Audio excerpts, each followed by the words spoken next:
Hi everybody, it's Galactic Malari here again with another G.I. Joe Classified series action figure review, and today we have in front of us the Cobra ArcticB.A.T, which is number 69, and here you have the box. It's already empty, it's one of these two guys. You can see the accessories, this is the current kind of box style for the line. There you can see the render of the figure with all the accessories he comes with. He comes with a good amount of accessories. There you have his or its abilities, and here you have, of course, the QR code. In case you're interested in checking that, do it yourself, please. I just don't do that. Don't use time for that. Just my decision. But you can do it if you want. There you have the artwork again. More like render the artwork in color and bigger or larger, legal stuff, all of that. You have the figures, and I must say I'm really liking these guys. What a surprise.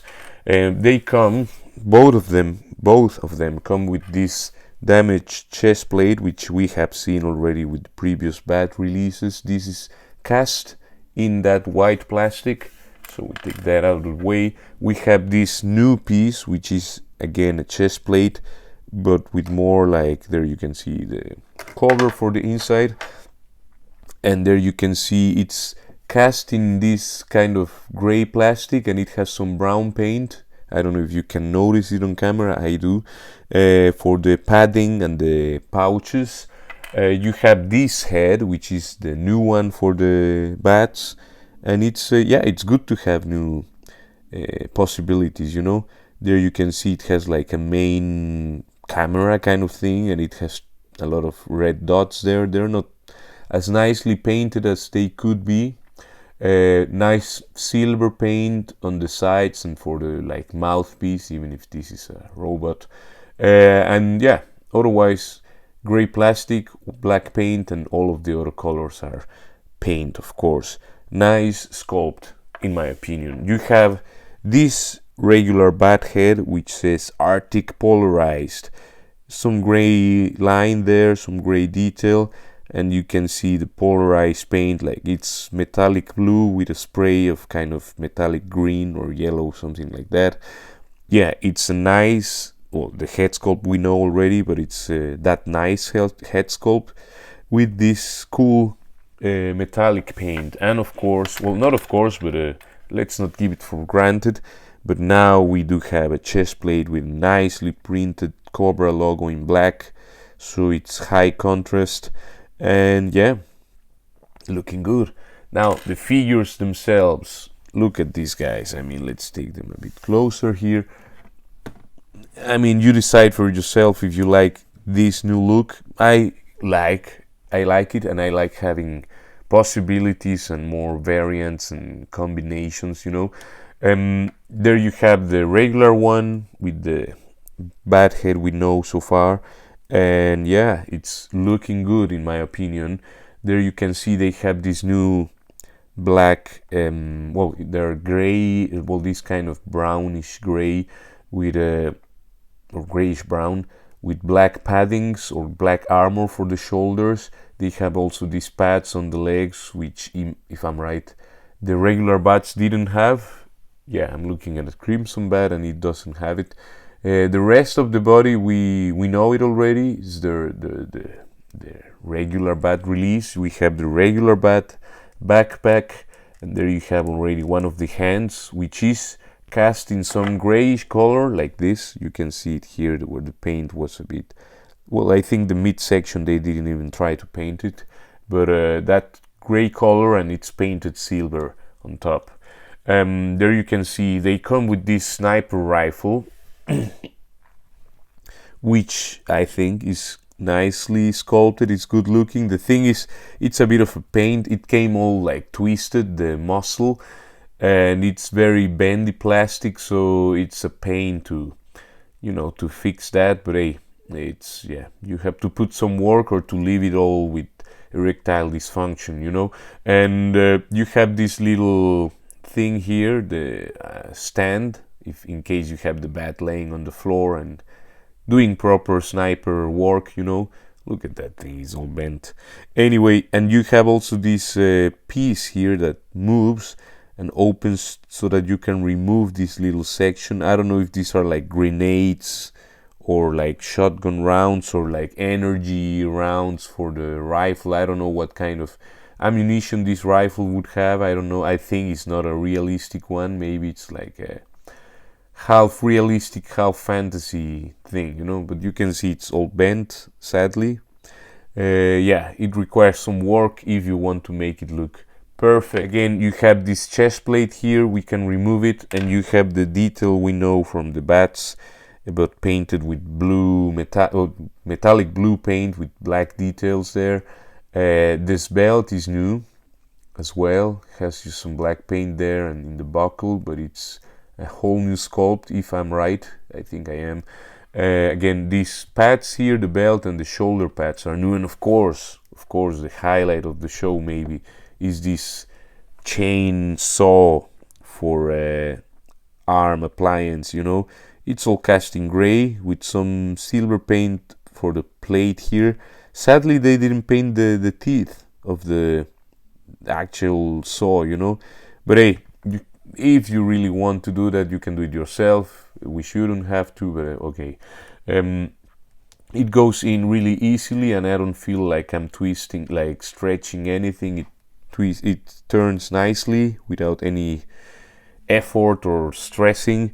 Now the figure, the articulation, you know, it's actually, I must say, it's a bit stiff here on the shoulder, and I get a bit scared of forcing it too much, maybe. Anyway, you have a butterfly joint that can go backwards that far, so it has some range and it's good, and forwards also a little bit. It does work. Could be better forward, but hey, they decided to not break the sculpt that much. The head can look up that far, can look down that far, can tilt to the sides quite a lot, and can go all the way around the head and also the neck. You decide how you combine that. The arms, again, a bit stiff on the shoulder department. This one is helping a bit better. And again, the butterfly, which does do something. Let's actually, yeah, you can cross the thing, you know, you can do some cross action, I guess. Actually, let's do it properly. There you have it. You can do some kind of cross action, just a little bit with the saw. Of course, you can turn it around and fix the position, but hey, it's there. You check for yourself what you want to, how you want to pose. It can go all the way around. You have, of course, a bicep cut. It will be hindered by the plate, but hey, you can just, yeah, keep it going, and the plate will adjust itself. The arms can bend all the way. They're double jointed and pinless. Both hands have a horizontal swivel. That's a fail with the bats, in my opinion. I mean, of course, we could have vertical swivels and we would be happier, I guess. Yeah, all hands have both hands have just in and out horizontal swivels. You have an up crunch that can go backwards just a little bit, because actually, let me check. Yeah, it can bend backwards that far. If you combine it with the waist, it will have a good amount of range. It can bend forwards that far, and with the waist, yeah, that could definitely be better, but it's better than some other figures. It has a little bit of tilt to the sides at the waist. The waist in these figures is not troublesome to turn around. It doesn't feel like I'm stressing anything. I hope I'm not.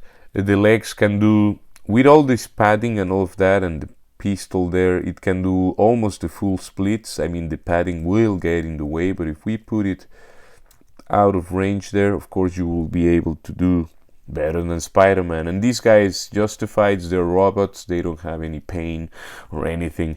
You can do this kind of kicking with the drop down. I mean, this is a place where the drop down does do wonders. And yeah, I oiled already both my figures, and I don't feel like I'm stressing or forcing anything. It moves smoothly, and that's fine. You have a thigh cut, of course. You have the double jointed pinless knees that can bend that far before clashing with the padding. Of course, if the padding wasn't there, the range most probably would be larger. I don't remember from previous B.A.T reviews, but yeah, it's still a good amount of range. You have a boot cut exactly where it should be at the boot, and the feet can do a little bit. I mean, they have a bit of an almost flat tilt here, but it's good enough for adjustments. And you have all the boot and tie cuts and all of that will help. The feet can go backwards that far, actually that far, and can go forwards that far. And now for size comparisons, there you have your Cobra ArcticB.A.Ts next to the Baroness, Scarlet, Snake Eyes, and Eclipse. Next to Sergeant Creel, Darth Vader, a Dark Trooper, and Mike. Next to a couple of Snow Serpents. And of course every other B.A.T we've had so far. And that's it for this review. I think the ArcticB.A.Ts are a really cool upgrade or addition to the B.A.T lines. Maybe they're the best release so far in the sense of accessories. I mean, of course, the first release was like amazing. When they came out, we were all like, great. I mean, I think everybody was much looking forward for the B.A.Ts. Then we got these guys. They were a bit of a letdown because they just came with less accessories, and of course you had to like the color palette. The Crimson B.A.T was cool. Some people get some wiggly articulations or whatever, but hey, red B.A.Ts, they just look great. And now we have the white ones, or white and black and gray and whatever, and I think they do stand out, of course, because of the bright color and the cool accessories they come with. I mean, and you can of course give all of those things to every other B.A.T because they just have the same body mold. And yeah, so just decide for yourself if you want to get these figures. Please leave a like, share, comment, subscribe, and all of that good stuff. Take care, and I will see you in the next one. Ciao, ciao, ciao.